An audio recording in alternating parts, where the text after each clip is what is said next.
সুপ্রিয় চাকরি প্রত্যাশী ভাই বোনেরা, আসসালামু আলাইকুম। কী অবস্থা, সবাই কেমন আছেন? আশা করি আল্লাহর মতো অনেক ভালো আছেন এবং সুস্থ আছেন। তো আমি আজকে আপনাদের মাঝে বাংলাদেশ যুব উন্নয়ন অধিদপ্তর বিষয়ে একটি সার্কুলার প্রকাশিত হয়েছে, সেই সার্কুলার বিষয়ে এর বিশেষ আলোচনা করব। আর আপনারা আমার কাছে অনেকেই প্রশ্ন করেছিলেন, এই যে আমার কাছে সেই প্রশ্নগুলোর লিস্ট আছে। এই ভিডিওটি দেখলে এই সার্কুলার মানে 103 পদে অফিস সহায়ক পদে আপনারা যারা আবেদন করবেন সেই বিষয় নিয়ে এর কাজ কী, বেতন, পেনশন, পোস্টিং কোথায় হবে, কতদিন পরে পরীক্ষা হবে, এ টু জেড, মানে আপনি আবেদন বিষয়ে কোনো ভুল করলে সেই কীভাবে সংশোধন করবেন কিংবা আপনার আবেদন বাতিল হবে কি না, ঠিক আছে, আর কি কি পড়বেন, এই সকল বিষয়ে এ টু জেড আলোচনা করার চেষ্টা করবো এই ভিডিওর মাধ্যমে। আশা করছি ভিডিওটি আপনাদের কাছে খুবই হেল্পফুল হবে। তো আপনারা যারা আমাদের এই ভিডিওটি দেখছেন অবশ্যই ভিডিওটি একটি লাইক দিয়ে দিবেন। আর আপনারা যারা আমাদের ইউটিউব চ্যানেলের নতুন দর্শক অবশ্যই চ্যানেলটিকে সাবস্ক্রাইব করে পাশে থাকা বেল ঘন্টাটি অল করে দিবেন। তো প্রথমেই আমরা আলোচনা করব যুব উন্নয়ন অধিদপ্তরের কাজ কী। যুব উন্নয়ন অধিদপ্তরের কাজ হচ্ছে বাংলাদেশের বেকার যুব এবং যুবতী নারীদের নিয়ে কাজ করা। যারা কর্মসংস্থান খুঁজছেন বা বেকার আছেন তাদেরকে নিয়ে কাজ করা, তাদের কর্মসংস্থান সৃষ্টি করা, তাদের বিভিন্ন বিষয়ে ট্রেনিং প্রদান করা। আপনারা বিভিন্ন দেখেন এলাকায় জেলাভিত্তিক যুব উন্নয়নের অধিদপ্তর আওতায় বিভিন্ন ট্রেনিং দিয়ে থাকে, যেমন সেলাইয়ের কাজ, ফ্রিল্যান্সিং ট্রেনিং, কম্পিউটারের ট্রেনিং, তাছাড়াও কিন্তু গবাদি পশুর ট্রেনিং, মানে যে ডাক্তারের ট্রেনিং 6 মাসের কিংবা 21 দিনের এরকম একটি ট্রেনিং দিয়ে থাকে, ঠিক আছে। তাছাড়াও বিভিন্ন দক্ষতা উন্নয়নমূলক কাজ, এই কাজগুলো কিন্তু যুব উন্নয়ন অধিদপ্তর আওতায়। তো আপনার এই প্রতিষ্ঠানে চাকরি হবে, এই যে পদের নাম অফিস সহায়ক, অফিসিয়াল চাকরি। বাংলাদেশের 64 জেলায় কিন্তু এর অফিস আছে এবং প্রত্যেকটা উপজেলায় কিন্তু এর অফিস আছে। আপনি যে উপজেলায় বাসিন্দা, আমার ভিডিওটি দেখছেন, আপনার উপজেলায় কিন্তু এই যুব উন্নয়ন অধিদপ্তরের অফিস আছে। আপনি ওই অফিসে কিন্তু চাকরি করতে পারবেন। এই মূলত কাজ। আর তারপরে অফিস সহায়কের পদের কাজ কী? আপনি আবেদন করবেন এই অফিস সহায়ক পদের কাজ হচ্ছে, আপনার যদি আপনার নিজের উপজেলায় পোস্টিং দিয়ে থাকে, আপনার সেই উপজেলা যুব উন্নয়ন অফিসে আপনার পোস্টিং হবে, ওখানে আপনার কাজ করতে হবে। কাজ হচ্ছে আপনার সেই অফিসে প্রথমে যাওয়া, অফিসের যে সমস্ত কর্মকর্তা আপনার উপরে আছে সেই সমস্ত কর্মকর্তার কথাগুলো শোনা, বিভিন্ন আপনার হালকা নাস্তা করানো, তারপরে আপনার যে অফিসের জানলা দরজা এগুলো খোলা, প্রথম যে আপনার এই কাজগুলো হবে অফিসে। তারপরে আলমারি আছে সেগুলো কাগজপত্রগুলো আনা নেওয়া, আপনার ব্যাংকে যেতে হতে পারে, আপনার কর্মকর্তার বিভিন্ন চেক আপনার দিয়ে ব্যাংকে টাকা উত্তোলন কিংবা টাকা জমা দেওয়ার জন্য আপনার ব্যাংকেও যেতে হতে পারে, ঠিক আছে। তো সবচেয়ে বেশি কাজ হয় আপনার কর্মকর্তার যে সমস্ত ফাইল আলমারিতে রাখা আছে সেই ফাইলগুলো আপনার কর্মকর্তার কাছে আনা নেওয়া বা আলমারিতে আবার গুছায় রাখা, এই সমস্ত কাজ আপনার প্রথমে। তারপরে আপনার যে হালকা নাস্তা করানো, অফিসে আপনার কর্মকর্তার কাছে অন্যান্য অফিসের কর্মকর্তা কিন্তু মিটিং করতে আসে, দেখা করতে আসে, কাজ করতে আসে। সেই সমস্ত আসার সময় সেই সমস্ত কর্মকর্তা কিংবা আপনার অফিসের যে বস বা স্যার থাকবে তাকে হালকা নাস্তা করানো, চা পান করানো, এইগুলো কিন্তু আপনার করতে হবে। এই মূলত আপনার অফিস সহায়কের কাজ মোটামুটি। আর আপনার তারপরে পোস্টিং কোথায় হয় আমি তো বলে দিয়েছি, বাংলাদেশে প্রত্যেকটা উপজেলায় কিন্তু প্রায় অফিস আছে, সেই অফিসেই আপনার পোস্টিং হবে বা জেলা শহরে হতে পারে। তো প্রথম দিকে আপনার নিজ জেলা শহরের অন্যান্য অফিসে খালি থাকা সাপেক্ষে পোস্টিং হতে পারে। তারপরে আপনার যদি নিজের উপজেলায় সিট খালি থাকে, অফিস সহায়কের সিট খালি থাকে, তাহলে আপনি পোস্টিং নিয়ে আপনার নিজ উপজেলায় ট্রান্সফার হয়ে চলে আসতে পারবেন। তখন আর পরবর্তীতে আপনার কোনো ট্রান্সফার হওয়া লাগবে না, সারা জীবন আপনি বাসায় থেকে কিংবা আপনার নিজ উপজেলায় থেকে এই চাকরিটা করতে পারবেন, ঠিক আছে। তারপরে প্রমোশন কেমন, অনেকে প্রশ্ন করেছিলেন এই প্রমোশন হয় কি না। হ্যাঁ, এটার কিন্তু প্রমোশন হয়, কিন্তু অনেক স্লো। তার কাছে 7, 8 কিংবা 10 বছর পরে আপনার অফিস সহকারীতে আপনার প্রমোশন পেতে পারেন, ঠিক আছে। আপনার যোগ্যতার সাপেক্ষে আপনি কিন্তু প্রমোশন পাবেন। যদি যোগ্যতা না থাকে তাহলে কিন্তু প্রমোশন পাবেন না। শুধুমাত্র যারা এসএসসি পাস করেছেন, আদার্স কোনো সার্টিফিকেট না থাকলে, যেমন intermediate certificate, honours masters certificate না থাকে, তাহলে কিন্তু প্রমোশন পাবেন না, ঠিক আছে। তারপরে আপনার সুযোগ সুবিধা, আপনার অনেক সুযোগ সুবিধা কিন্তু এখানে আছে। এখানে এক্সট্রাভাবে আপনি ফ্যাসিলিটিস কিন্তু আছে, যেমন যুবকদের ঋণ প্রদান করা বা সহায়তা করা, ঠিক আছে। এই সমস্ত সুযোগ সুবিধা আপনিও পেতে পারেন। তারপরে ঘর বাড়ি নির্মাণের সুযোগ সুবিধা, মানে আর্থিক সুযোগ সুবিধা, বিনা সুদে ঋণ নেওয়ার সুযোগ সুবিধা কিন্তু এখানে আছে। তারপরে পেনশন, এখানে বেতন পেনশন প্রত্যেক বছর কিন্তু 5% করে আপনার বেতন বৃদ্ধি পাবে। আর প্রমোশন পাইলে কিন্তু আপনার বেতন তো এক গ্রেড থেকে আর এক গ্রেডে কিন্তু আপনি প্রমোশন পেয়ে যাবেন, ঠিক আছে।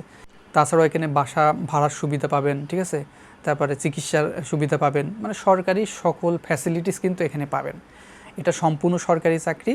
এখানে আপনার পেনশন মানে আপনি এককালীন, আপনি যদি এখন থেকে 25 থেকে 30 বছর চাকরি করতে পারেন এই প্রতিষ্ঠানে, আপনি যখন রিটায়ার্ড করবেন 25 থেকে 30 বছর পরে আপনি একটা খুব বড় অ্যামাউন্টের আপনি টাকা পাবেন, ঠিক আছে, পেনশন পাবেন। যেমন 55 থেকে 60 লাখ টাকা কিন্তু আপনি পেতে পারেন, ভালো একটা অ্যামাউন্ট কিন্তু পাবেন। আর প্রত্যেক মাসে মাসে আপনি রিটায়ার্ড করার পরেও প্রত্যেক মাসে মাসে আপনার বেসিকের যে হাফ কিন্তু বেতন আপনি পাবেন মৃত্যুর আগ পর্যন্ত। আর আপনি মারা গেলে আপনার ওয়াইফ কিন্তু সেইটার কিন্তু ট্রান্সফার করে আপনার ওয়াইফ পাবে। সেই জন্য সরকারি চাকরি একবার পাইলে আপনার লাইফ, আপনার মানে সকল কিছুই কিন্তু চেঞ্জ হয়ে যাবে। সেজন্য খুবই ভালো করে মনোযোগ সহকারে পড়তে থাকুন। আর এটা আবেদন করলে কিন্তু হবে না, ভালো করে পড়তে হবে। এটা পরীক্ষা হয়, আপনার এমসিকিউ হতে পারে, লিখিত হতে পারে। সেজন্য আপনার এমসিকিউ এবং লিখিত উভয়ের জন্য ভালো করে প্রিপারেশন নিতে হবে।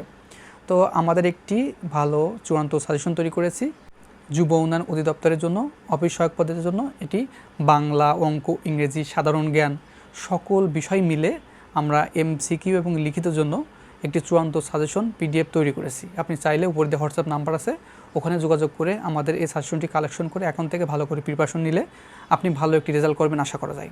তো দেরি না করে উপরে দিয়ে হোয়াটসঅ্যাপ নাম্বার আছে, ওখানে যোগাযোগ করে এই সাজেশনটি কালেকশন করে এখন থেকে ভালো করে প্রিপারেশন নিতে থাকুন, ঠিক আছে। আর অনেকে প্রশ্ন করেছিলেন, ভাইয়া পরীক্ষাটি কোথায় হয়? এই পরীক্ষাটি আপনার ঢাকা শহরে বিভিন্ন কেন্দ্রে অনুষ্ঠিত হবে। আপনি যে জেলা কিংবা উপজেলা থেকে আবেদন করুন না কেন, আপনার পরীক্ষা ঢাকায় দিতে আসতে হতে পারে, ঠিক আছে। আর এখানে এমসিকিউ হবে না, লিখিত পরীক্ষা অনুষ্ঠিত হবে।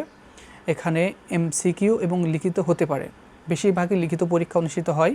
তবে এখানে পদ সংখ্যা অনেক বেশি, 103 পদ।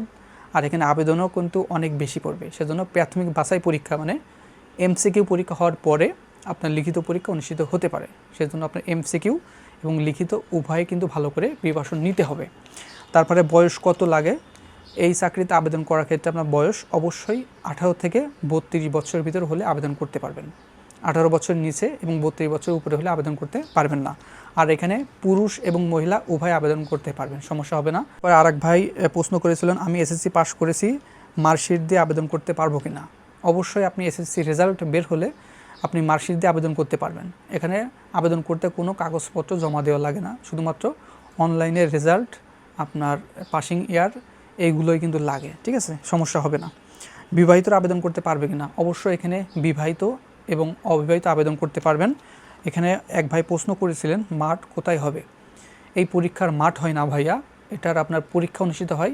আপনারা অনেকেই মনে করতেছেন বাহিনীর মতো একটা মাঠ হয়, এটা কিন্তু মাঠ হবে না। ডাইরেক্ট আপনার যখন পরীক্ষা হবে আপনার 1 সপ্তাহ আগে আপনার ফোনে SMS যাবে অ্যাডমিট কার্ড উঠানোর জন্য, তখন অ্যাডমিট কার্ড দেখে নেবেন। অ্যাডমিট কার্ডে এক্সাম সেন্টার বলে একটি সেন্টার থাকবে, ওই সেন্টারে যেয়ে আপনার পরীক্ষা অনুষ্ঠিত হবে। কোনো মাঠ হয় না এটা, হ্যাঁ। পরীক্ষার পরে আপনার ভাইবা, তারপরে আপনার চূড়ান্তভাবে আপনি ফলাফল রেজাল্ট বের হলে তখন আপনি নিশ্চিতভাবে জানতে পারবেন যে আপনার চাকরিটি হয়েছে কিনা। তারপরে এটা ভুয়া কিনা? আমাদের ইউটিউব চ্যানেলে বাংলাদেশের প্রথম ইউটিউব চ্যানেল যেটা জব রিলেটেড তথ্য দিয়ে থাকে, ঠিক আছে, অনেক আগের। এখানে কোনো ফেক 2 নম্বর চিটার বাটপাড়ি কোনো নিউজ এই চ্যানেলে পাবেন না। আপনি অন্যান্য চ্যানেল ফলো করলে সেটা বুঝতে পারবেন যে এই চ্যানেলে কোনো ভুয়া কিংবা কোনো 2 নম্বরের সার্কুলার প্রকাশিত হয় না, বরঞ্চ এখানে 2 নম্বর সার্কুলারগুলো আপনাদের দেখাই দেওয়া হয়, এগুলো আবেদন করবেন না, ঠিক আছে, সেগুলো দেখাই দেওয়া হয়। এখানে 100% অথেন্টিক সার্কুলারগুলো আমাদের ইউটিউব চ্যানেলে পাবেন। আর এখানে কি পড়াশুনো করতে হবে? এখানে অনেক বিষয় আছে, সেগুলো বাংলা, অঙ্ক, ইংরেজি, সাধারণ জ্ঞান, সাম্প্রতিক বিষয়গুলো, আন্তর্জাতিক বিষয়গুলো, এগুলো আপনার সুন্দর করে পড়তে হবে। বাংলার জন্য আপনার নবম দশম শ্রেণীর যে বোর্ড বই আছে ব্যাকরণ, সেটা আপনি পড়তে পারেন। আপনার ইংরেজির জন্য যে 9-10-এর যে গ্রামার বই আছে সেটা আপনি ফলো করলে পারবেন।